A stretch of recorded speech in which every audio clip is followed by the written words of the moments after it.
there is this process of fusion and fission, and fission having detrimental radioactive consequences for our planet, and fusion being the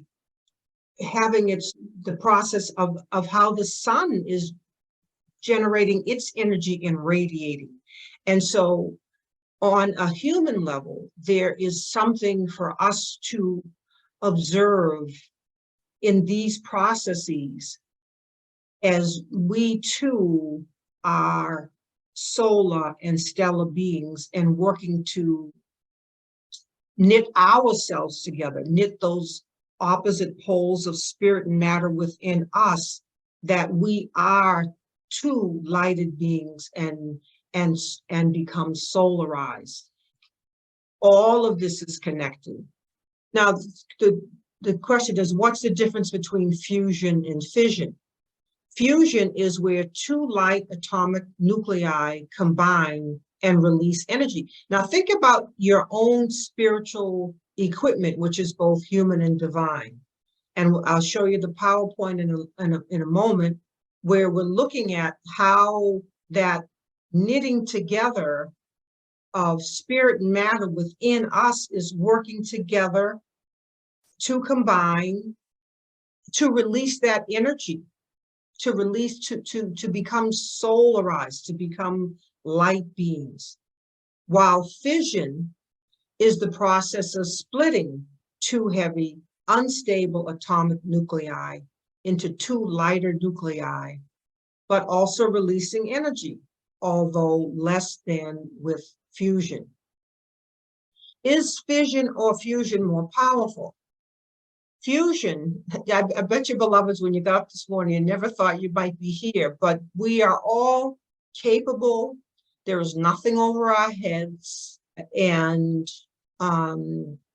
you know, we use our Kemetic laws, the law of correspondence, as above, so below is above, so that we understand as we are able to understand from our specific level of immersion in matter, from our particular vantage point and view, as an emanation from the one and only all-seeing I and creator.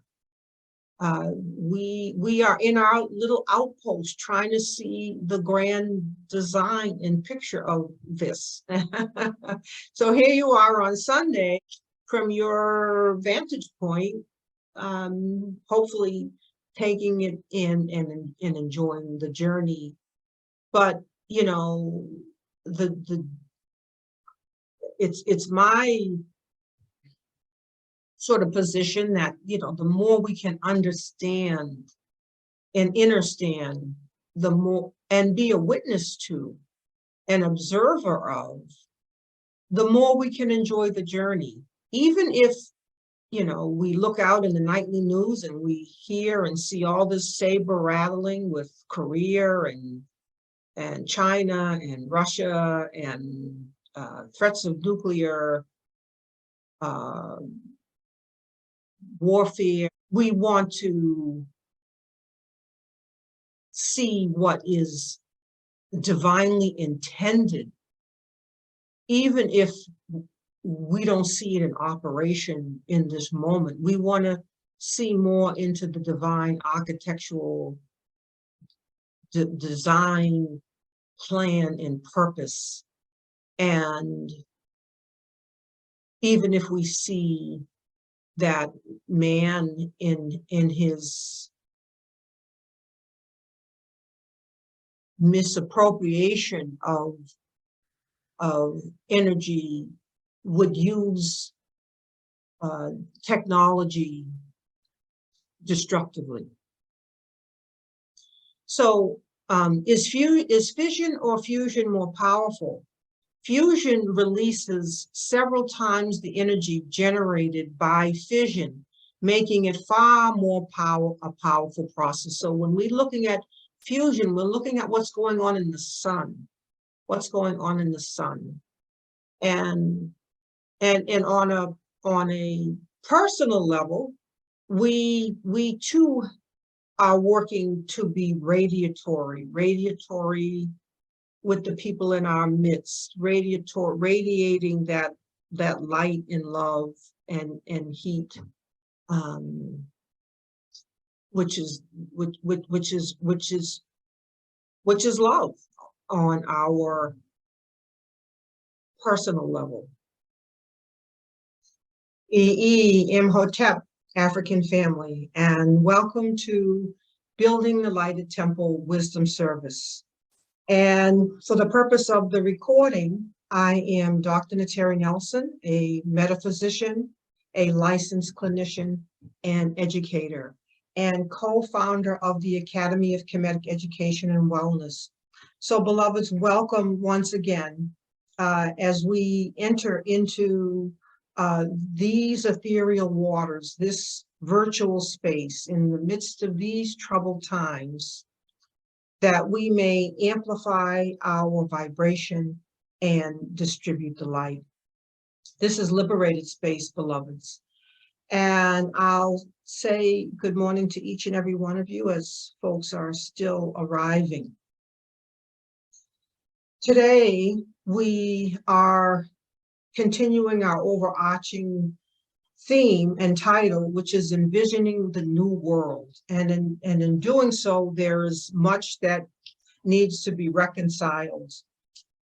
I will be sending out the fourth in the series, Astrological Age of Aquarius, Hapi, the reappearance of the sun, S-O-N hyphen S-U-N, as we envision the new world.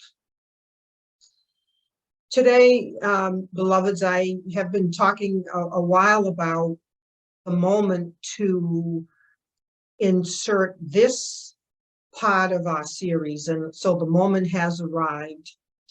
And our heading today is entitled The Nuclear KeMetaphysics MerKaBa Energy Body of Light. Fusion, not fission. Balm, not bombs. And that bomb is spelled B-A-L-M, not B-O-M-B-S. I'll read that again, beloveds. Nuclear KeMetaphysics. So we're looking metaphysically at what nuclear energy is, and its relationship to the MerKaBa energy body of light. And we are affirming the whole process of fusion versus fission and bomb versus bombs. So we'll go into detail about that, beloveds. All the while, we are looking at astrometaphysical time and understanding what time it is. And you know, from the nightly news, the daily news of this constant and amplified saber rattling of those who would use nuclear armament at this time. So where does our story begin today as we look at these increasing threats on our planet? And I have talked with you previously about humanity still must make the decision whether or not to use these nuclear weapons that have been stockpiled on our planet. It is a major and key decision for our planet and for humanity and for all the inhabitants of Earth. So as we begin to look at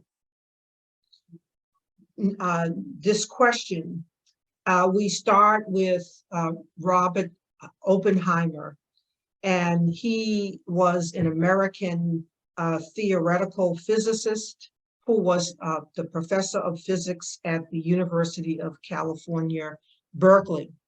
And Oppenheimer was the wartime head of the Los Alamos Laboratory, and is among those who are credited with being, now imagine being credited, having this title. He is one of those credited with being the father the father of the atomic bomb. I mean, when you think about being a father or a mother and what you want to birth, he is considered and credited with being the father of the atomic bomb.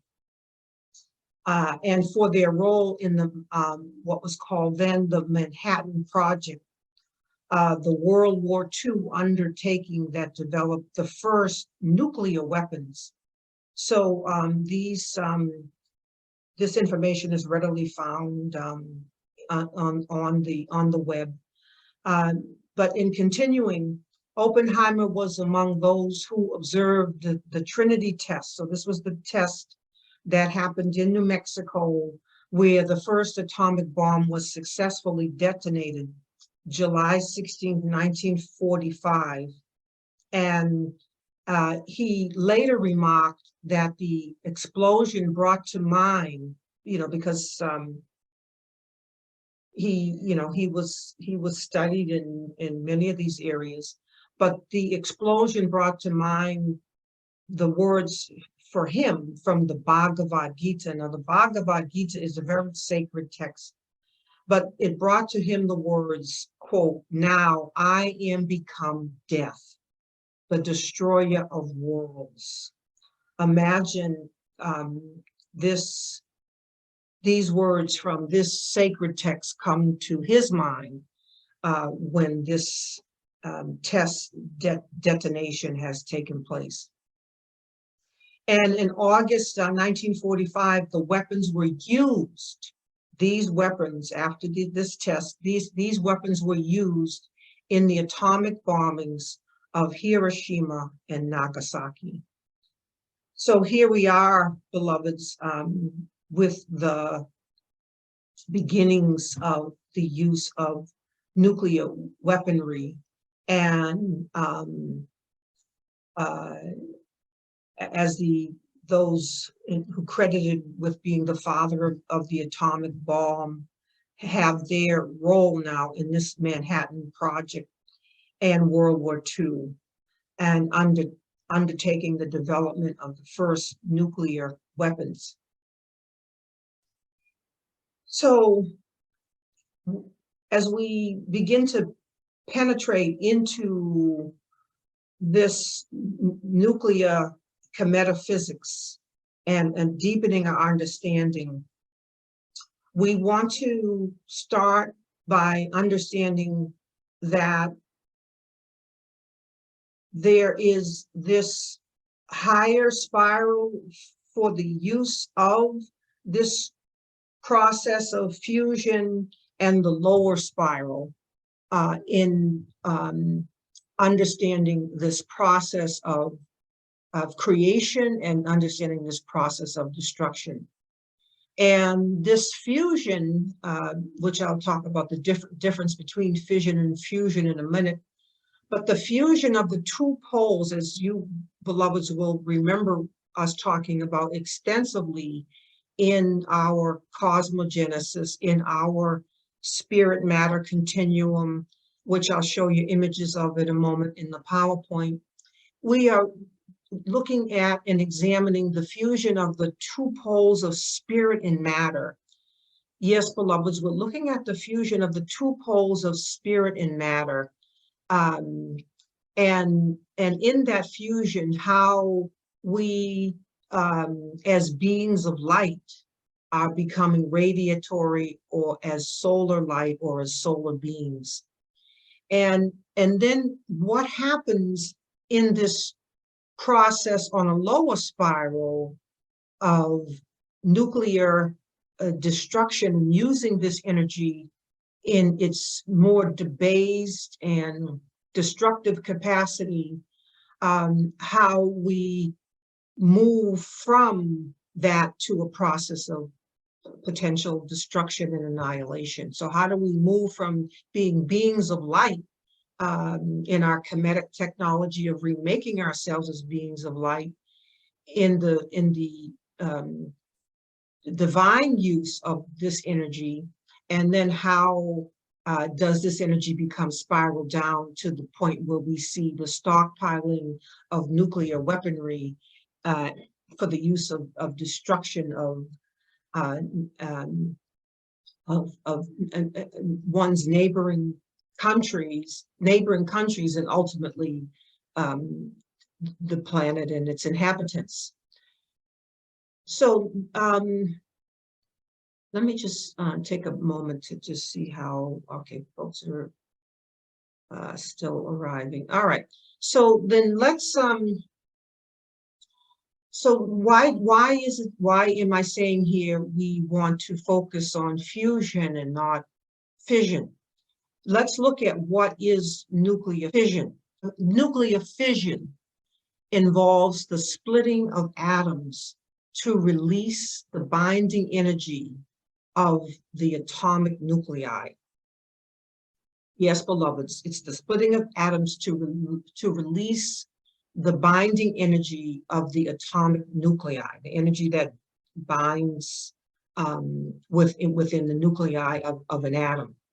And this energy is released as heat and radiation, with the heat being used by a nuclear, this can be one use of this energy, by a nuclear power plant to boil water into steam, to turn a turbine and drive generators to produce electricity.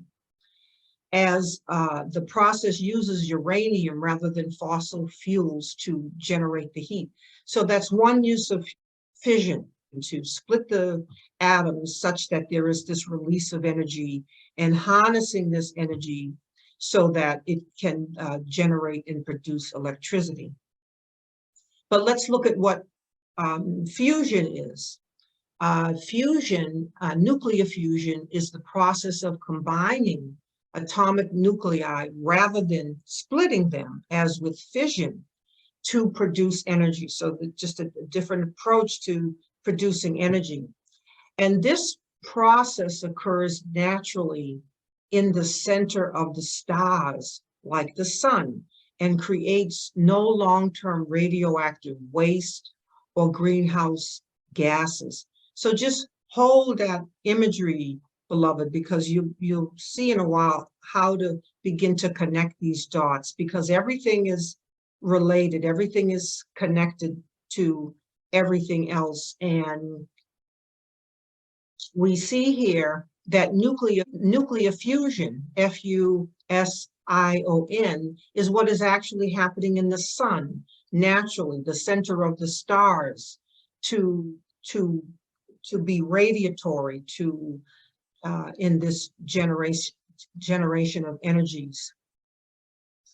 And in sharing this with you from this article entitled Nuclear Fusion, Why the Race to Harness the Power of the Sun Just Sped Up, we read the following. The potential of fusion energy, first pioneered by the Soviet Union, has tantalized scientists for decades, but has always seemed just out of reach. Fusion is probably the greatest technical challenge humanity has ever taken on, says Arthur Terrell, whose book, The Star Builders, charts the decades-long efforts by engineers, physicists, and mathematicians to achieve what some still believe is impossible. How close it is depends not on time, but on the will, the investment and the commitment of resources to actually get there. A growing number of private companies, including First Light, are now hoping to commercialize those years of public research by proving fusion power can work and connecting it to the grid as soon as the 2030s. Unlike nuclear fission, when atoms are split, fusion does not produce significant radioactive waste and could never, emphasis, could never result in a nuclear accident such as Chernobyl. The most efficient chemical inputs for fusion, deuterium and tritium, are also widely available. So what has been said there, beloveds, and I will share my screen with you and we'll look at this together, that there is this process of fusion and fission, and fission having detrimental radioactive consequences for our planet, and fusion being the having its the process of how the sun is generating its energy and radiating. And so on a human level, there is something for us to observe in these processes, as we too are solar and stellar beings and working to knit ourselves together, knit those opposite poles of spirit and matter within us, that we are two lighted beings and become solarized. All of this is connected. And so what I want to do is I want to share my screen with you and show you some detail here.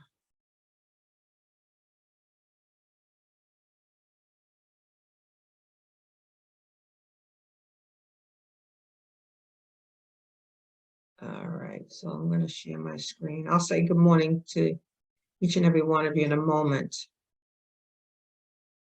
All right, so maybe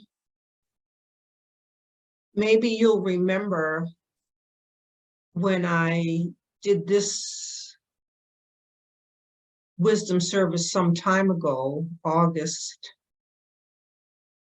And I talked in that wisdom service about this life and death, this battle, this good and evil. And you see how these two heads are on one's shoulders, that it is within that human family to make the good and perfect decision as it regards, at this moment in our Earth history, the use of and misuse of nuclear power and nuclear weaponry. And here we are, beloveds, having this very moment bring us to our primal wisdom, which is the MerKaBa energy body of light, which is the technology for remaking ourselves as beings of light. How are we likewise in this process of becoming beings of light in this dimensional shift in consciousness? And this is Robert Oppenheimer, who, among others, is the father of the atomic bomb, and in 1945. And we know from this famous equation, E equals mc square, that energy mass times the speed of light, it otherwise said is our very own Metu Neter of the spirit matter continuum. How one equals the other, how ultimately we are moving within this spirit matter continuum. And again, in this Kemetic technology for remaking ourselves as beings of light, we return to our Kemetic studies to see, even with the dilemma that the planet is facing, our work is to work on a higher spiral of fusion within ourselves and within the inhabitants of Earth, so that there is the work of bringing together the fusion of the two poles of spirit and matter, and the bringing together versus the tearing apart. in this fusion of the two poles of spirit and matter that begins within ourselves, we are becoming radiatory as solar light or as beings of light. Beloveds, you remember that our African ancestors patterned themselves after the sun, after Ra, our local sun on the horizon, and our cosmic sun, our cosmic egg, our universal sun, universal Ba. And the process of becoming as suns, S-U-N-S-O-N, as solar light, as solar beings, because ultimately we are stellar beings. We are of a stellar substance. But here we see, beloveds, unfortunately, the greatest perversion of this energy instead of bringing and uniting and knitting back together, there is that splitting of the atom, because we are all atom, we are all Ba within Ba within Ba. Within us is atoms. Within us is Ba within Ba within Ba, as we have talked about in our studies. And so here you see the greatest perversion of this energy, a breaking apart instead of, and a destruction instead of bringing back together again. And man has put his efforts and technology toward this end of being able to unleash this destructive force and this destructive power. But our task, beloveds, is to look at its higher correspondence. You know, I rest assured, you're not going to turn to many places today on a Sunday to watch a video or participate in a discussion or a class or service to see the higher spiral of what this nuclear power should look like. This that we're looking at now is the greatest of perversions of energy.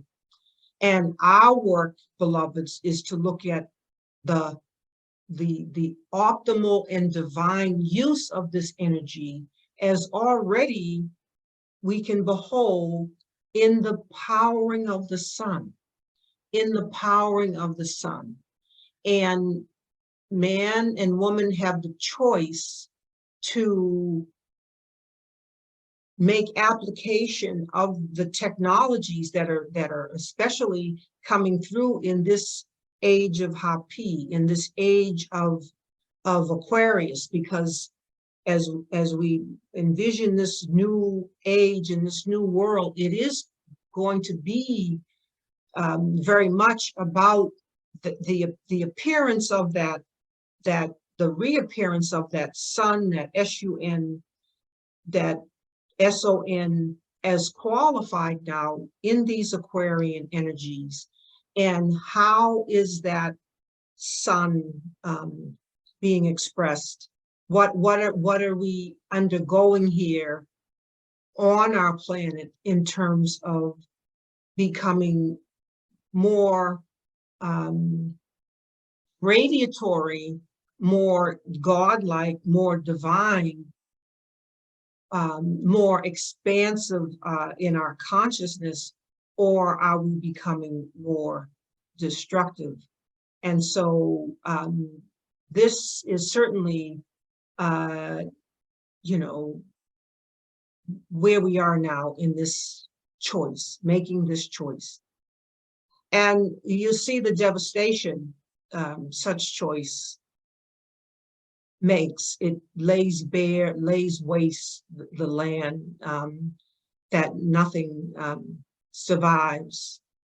And as you can see here, you know, scorching the earth, scorching the skies.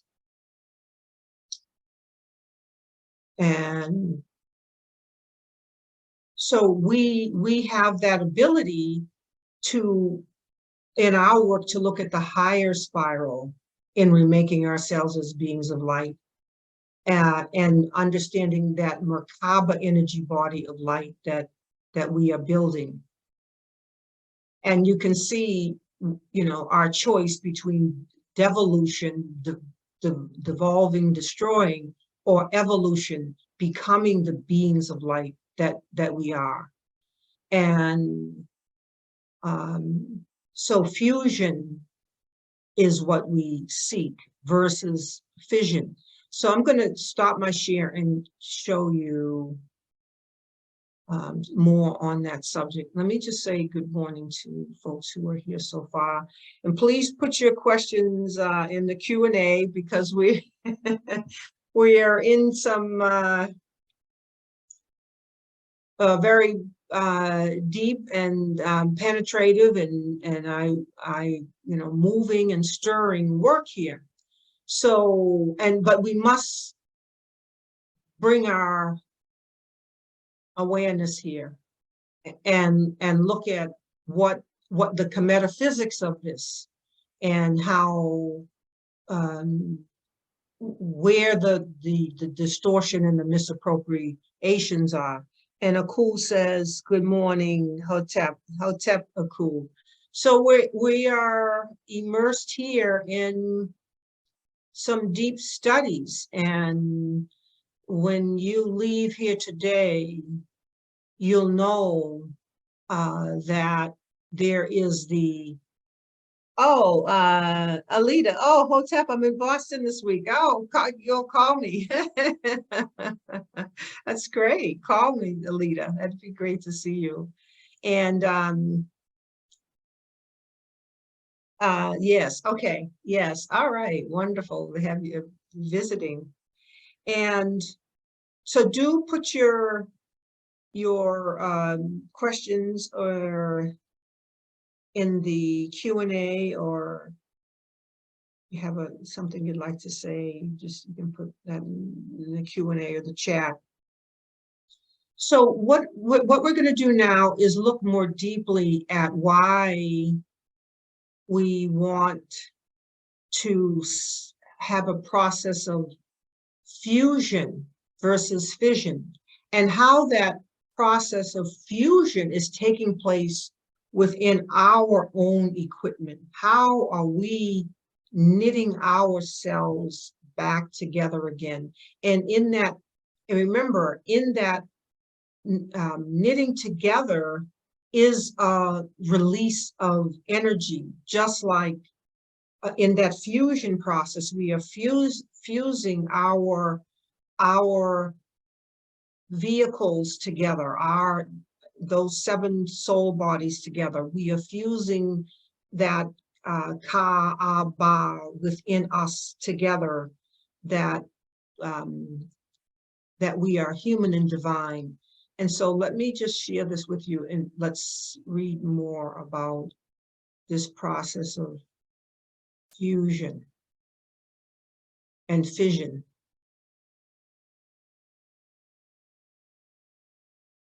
So I trust you can see this. You'll let me know if you can't.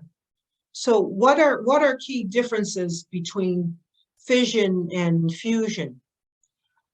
Fission, as I said earlier, releases energy when atoms are split, while fusion releases energy when atoms are joined.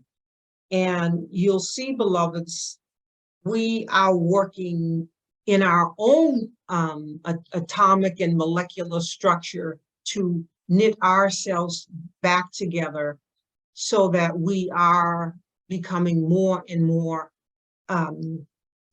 you know, light-filled and beings of light. Remember, if we are living disconnected from our higher, below the diaphragm, disconnected from our higher soul body, our higher spiritual body, then we are not accessing that radiatory energy that can be revealed. So fission releases energy when atoms are split, while fusion releases energy when atoms are joined. The fusion reaction releases more energy than fission. So just think about that, beloveds. The fusion, releases more energy than fission. We get more by bringing the technology to these processes, the processes of not only fusion in our cells, but fusion as a way of harnessing the light of the sun for our use of energy. However, fusion doesn't produce harmful long-term radioactive waste as a byproduct like fission does. So, one might ask, even in the development of nuclear power plants, why they would use fission to develop, to have this excess of energy to power and heat water, and moreover use develop nuclear weaponry using the same fission process. We might ask, why would that happen if fusion will produce more energy? Well, we learn here that fusion needs more energy to accomplish than fission does. The energy required for fission has been a barrier to its widespread use for energy generation. All right, so the technology lags behind in terms of using the whole process of fusion versus fission. And we continue, fission. Most nuclear reactors use uranium-235 as the target nucleus, into which a neutron is accelerated to split the atom into two smaller isotopes called fission products, as well as three more neutrons, releasing a large amount of energy. The neutrons that are released create further fission reactions that continue the process with other uranium-235 atoms. The energy that is produced is used to heat water into steam, producing electricity by turning turbines to power a generator. So, beloveds, so we see here this fission process is used both as a supplement now for energy, the next phase of energy, but and it's also being used to create nuclear weaponry. Fusion occurs when two low-mass isotopes combine under conditions of extreme heat and pressure. And what technology is finding is bringing that extreme heat and pressure is costly. They're not up technologically, or they're in the process of trying to get up technologically to do that. So fission is actually running ahead of a fusion process. This typically occurs with the hydrogen isotopes tritium, hydrogen-3, and deuterium, hydrogen-2, which combine to create a helium isotope and a single extra neutron. This fusing of isotopes releases several times as much energy as the fission process without producing long-term radioactive byproducts. So you see, you get more, it's going to take more, and it doesn't produce the long-term radioactive byproduct. Now, the question is, what's the difference between fusion and fission? Fusion is where two light atomic nuclei combine and release energy. Now, think about your own spiritual equipment, which is both human and divine. And I'll show you the PowerPoint in a moment, where we're looking at how that knitting together of spirit and matter within us is working together to combine, to release that energy, to release, to become solarized, to become light beings. While fission is the process of splitting two heavy, unstable atomic nuclei into two lighter nuclei, but also releasing energy, although less than with fusion. Is fission or fusion more powerful? Fusion, I bet you, beloveds, when you got up this morning, you never thought you might be here, but we are all capable. There is nothing over our heads. You know, we use our Kemetic laws, the law of correspondence, as above, so below is above, so that we understand as we are able to understand from our specific level of immersion in matter, from our particular vantage point and view, as an emanation from the one and only all-seeing I and creator. We are in our little outpost trying to see the grand design and picture of this. So here you are on Sunday, from your vantage point, hopefully taking it in and enjoying the journey. But you know, it's my sort of position that, you know, the more we can understand and understand, the more, and be a witness to, an observer of, the more we can enjoy the journey. Even if, you know, we look out in the nightly news and we hear and see all this saber rattling with Korea and China and Russia and threats of nuclear warfare, we want to see what is divinely intended, even if we don't see it in operation in this moment. We want to see more into the divine architectural design, plan, and purpose. And even if we see that man in his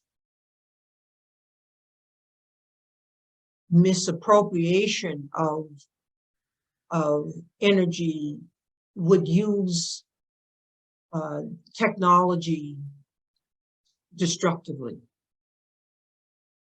So is fission or fusion more powerful?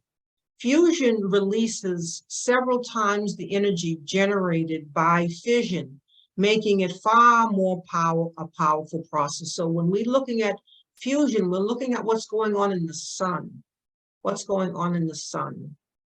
And on a personal level, we too are working to be radiatory with the people in our midst, radiating that light and love and heat,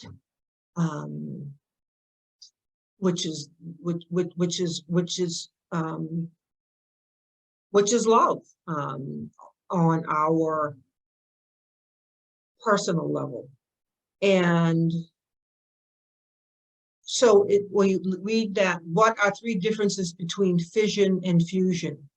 Three important differences between fission and fusion include that: one, fusion is the joining of atomic nuclei, and fission is the splitting of atomic nuclei. So this is what folks are doing on Earth, beloveds. They are splitting this atomic nuclei.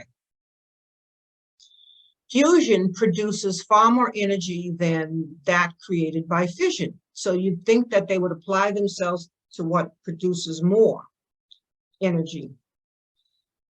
Thirdly, fusion, unlike fission, does not create harmful radioactive byproducts that need to be stored for thousands of years. Just think of where we are in our misguidance now in using any fission processes to generate nuclear energy or atomic nuclear weaponry. Think of how misguided we are. Why is nuclear fusion not used? Nuclear fusion is not currently used for power generation, as it is a difficult process to recreate and control, as well as being expensive. So, you know, you get the hit in this material consciousness, in this last vestiges as we make this shift from this materialization and consciousness cycle into a re-spiritualization. We see another last vestige of that material consciousness that would jeopardize the planet, because, you know, just like coal was a cheap option, now fission is a cheap option. This is due to the temperatures required to overcome the strongly repulsive electrostatic forces between positively charged nuclei in order to allow them to collide and fuse. However, work is ongoing to overcome these challenges. So at some future wisdom service will go more into what is happening in the atom and what are these repulsive electrostatic forces. But you need look no further than the template that we know and reference in the tree of life to know that we have the positive and the receptive force within us. We have the masculine and the feminine force within us. And we are working to unite and knit ourselves back together. Are fusion and fission similar? Both are nuclear reactions that produce energy, but fusion and fission are not the same. I know when I think about what I'm going to talk about, and what spirit, it's spirit guides me to I don't do anything unless I'm spirit guided to do it. But I at the same time, you know, wonder how you as listening audience begin to hear and view what is being said, the content of what is being said. And all right, so both are nuclear reactions that produce energy, but fusion and fission are not the same.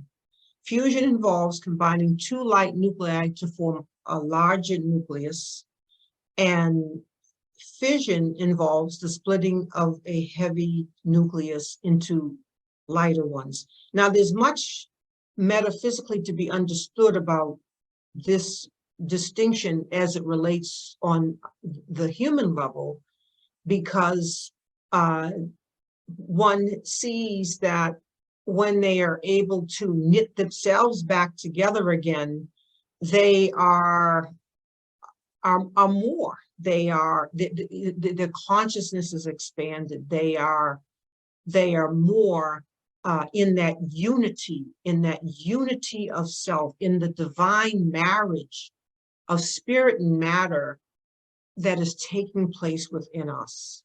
We become more. Is fusion or fission more dangerous? Nuclear fission is more dangerous than fusion as it produces harmful weapons-grade radioactive waste in the fuel rods that need to be stored safely away for thousands of years. Now, beloved, just think about that. Thousands of years. This is what's going on in our planet. The accumulation of waste that need to be safely. I mean, do you think everybody's on it? Now, we already have evidence from the pollution of our rivers, our oceans, our waters, our streams, that these so-called plants that were producing anything, not even nuclear related, were not being good stewards in the disposal of waste. So just think about that, beloveds. Is fusion or fission safer? While safety measures mean that the dangers of fission are greatly reduced, fusion is inherently safer. Okay, so now this is a tricky way of wording things. It says, while safety measures mean that the dangers of fusion, so you ask, what safety measures are you putting in place? We already had the meltdown of Chernobyl and other power plants. It says, while safety measures mean that the dangers of fission are greatly reduced, that doesn't mean there isn't radioactive waste. Maybe just some, not as much. Are you comfortable living in a neighborhood where there's some radioactive waste? That it's been greatly reduced, but there's still some. We then read, fusion is inherently safer as a process. Does fusion or fission produce more energy? Fusion produces more energy than fission, but there have been challenges around the energy expended on creating the conditions required for fusion, as it has been more than the amount of energy returned as a result. Now, this has implications, beloveds. This statement here has implications for us on a personal level, on our spiritual level, as we are working to be both human and divine. Because what it's saying now is, in terms of the impetus and the momentum, it's easier to break apart. And it's hard, it's hard, it's hard for folks to be in their spirituality. They've been more often pushed to be in their materiality. So we can see the correspondence in this, that right now the momentum is to be torn apart versus being put together. Now we're still in our story of Asur and the broken body of Asur and the brokenness of consciousness. We're still working to put ourselves back together again, and we're working with forces that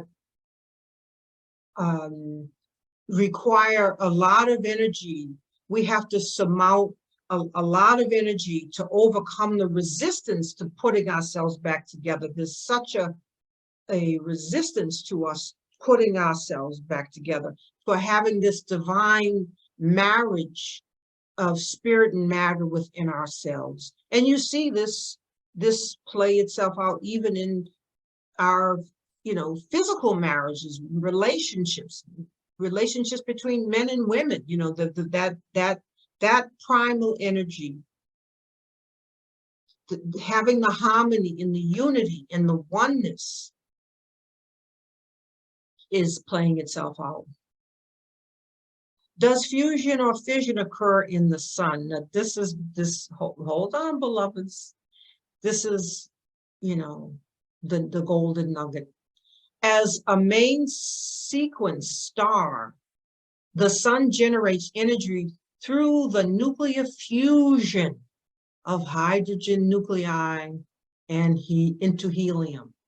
The nuclear fusion that occurs in the sun is a combined result of the high temperatures and extreme pressures in the core of the sun, which fuses 500 million metric tons of hydrogen each second. So, think about, our work in as we knit ourselves back together to becoming powerhouses, to have this energy, 5 million metric tons of hydrogen each second. Just think about being powerful beings, being empowered and powerful beings, because we are as and like the sun. We are as and like the sun. Does fusion or fission produce radioactive waste? Both fusion and fission produce some level of radioactive waste. However, fission power plants generate unstable nuclei, some of which are radioactive for thousands of years, while fusion doesn't create any long-term nuclear waste. Ponder upon that, beloveds. The typical fusion reaction creates the inert gas helium while also producing and consuming tritium within the planet. As a beta emitter, tritium is radioactive, but it has a short half-life and is only used in very small amounts, so does not pose a serious danger. Does fusion or fission require more energy? And because it is impossible to recreate the type of pressure that allows fusion to occur naturally in the core of the sun. You see, what's technology in this age of Hapi is we wrestle and grapple with, because, and look at this word, impossible, because it is impossible to create the type of pressure that allows fusion to occur naturally in the core of the sun. So once something gets going, once these opposing forces are overcome and it's a regenerating process, fusion power plants instead require more heat, right? So,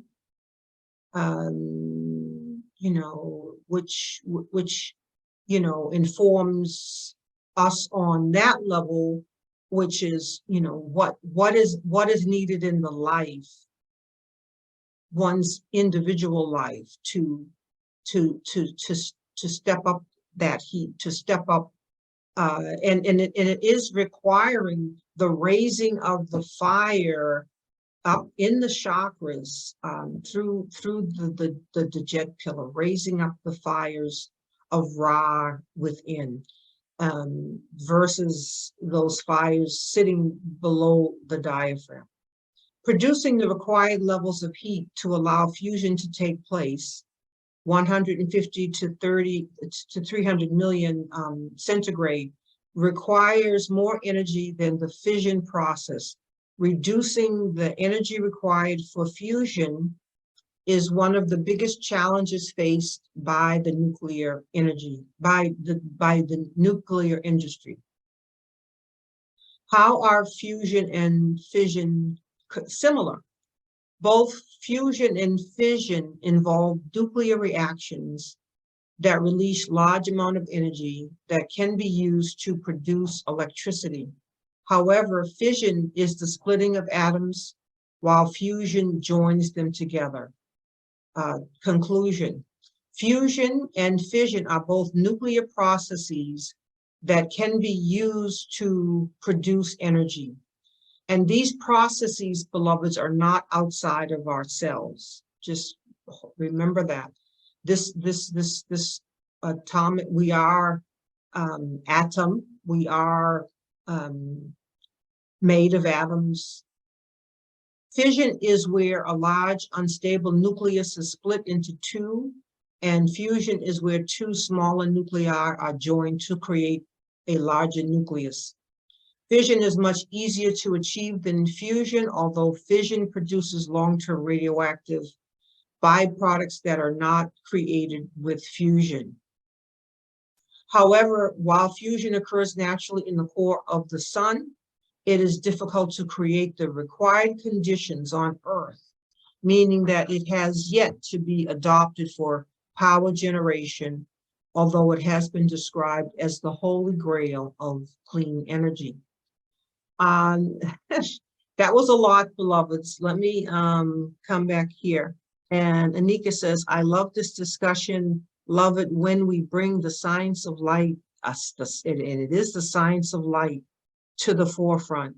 And Kathy, oh, beautiful Kathy. Kathy says, wonderful discussion. I am learning a lot. Well, I am so delighted, beloveds. So let me stop my share and come back here with you all. And we're going to go, I don't see any questions, so I'm going to go here. I don't see any questions in the Q&A. So in the little bit of time we're starting not to have left, I'm going to go to the PowerPoint again. So remember, beloveds, the fusion of the two poles of spirit and matter is happening within us. And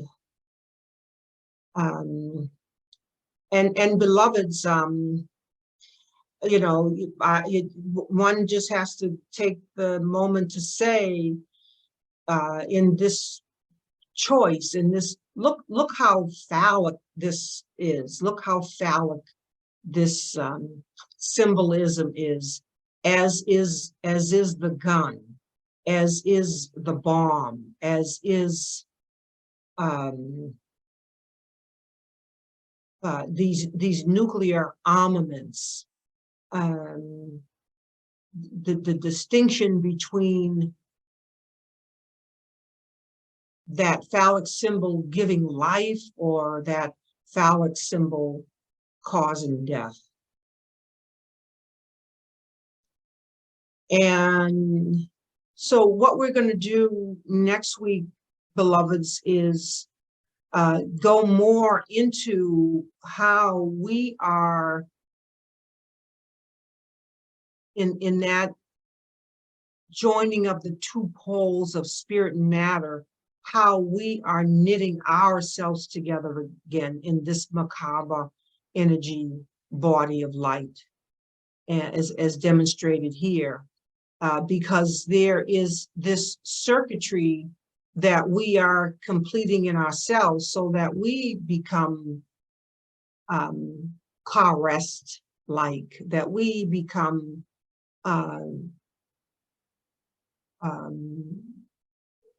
light beings, that we become fully enlightened. You know, what does it mean to become fully enlightened? And when you knit ourselves back together and complete our circuitry, there is this electrification, this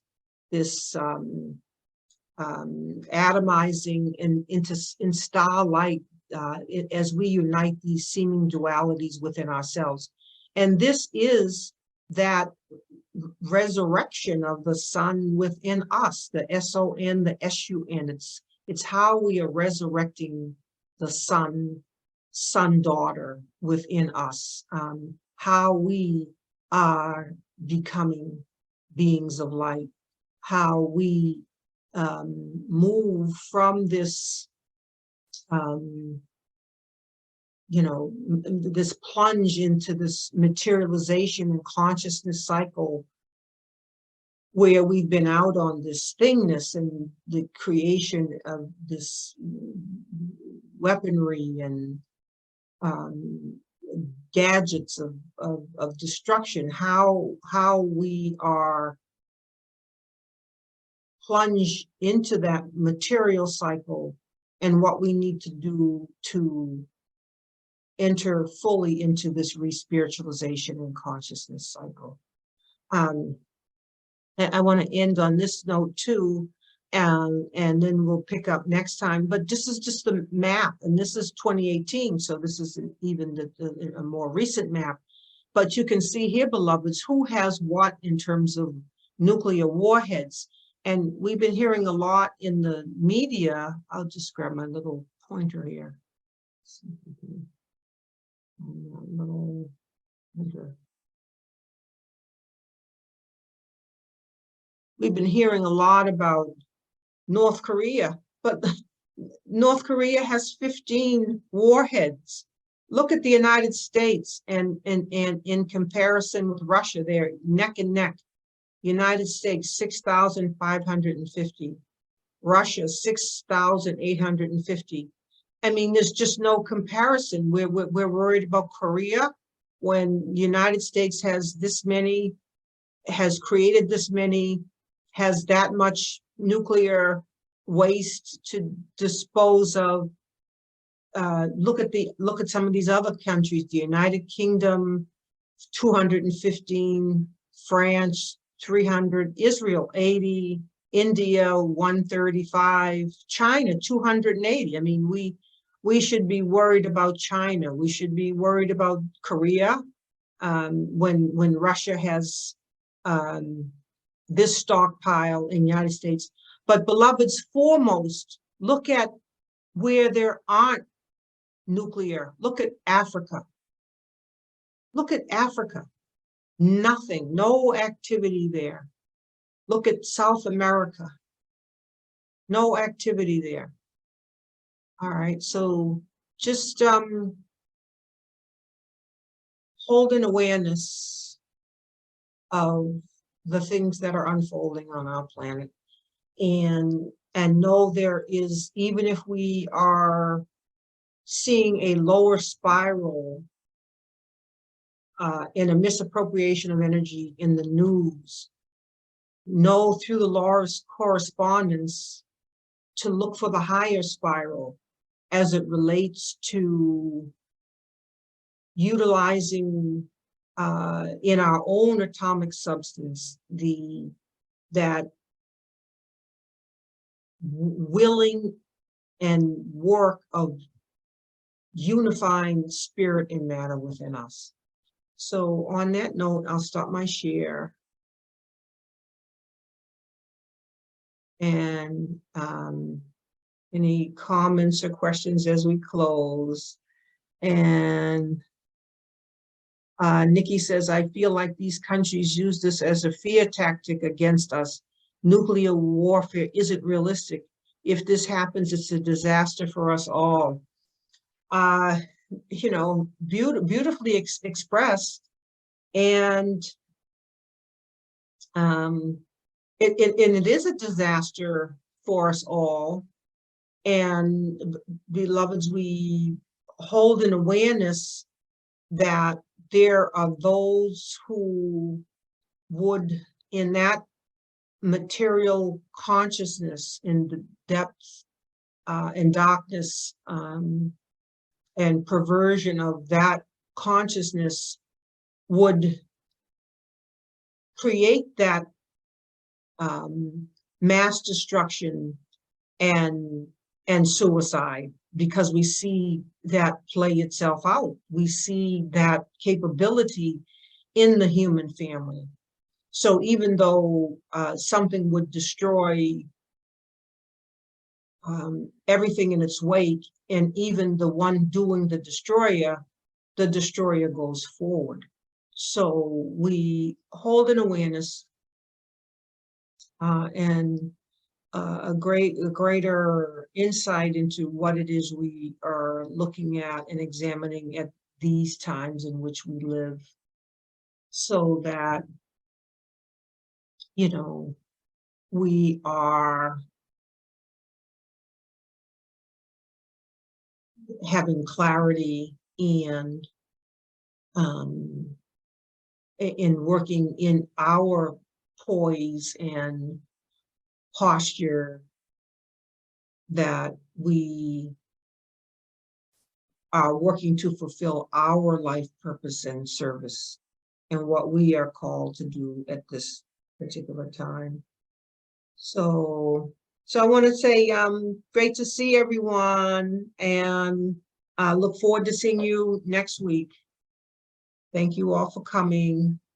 And Rachel says, this was amazing. I can't wait until you post this so I can rewatch and unpack. Excellent, beautifully expressed, beautifully. Wish more were here, invite others, and I will be working on getting this posted. Peace and blessings to each and every one of you. I told you this was coming. There's more to come. Onk Uja Sineb.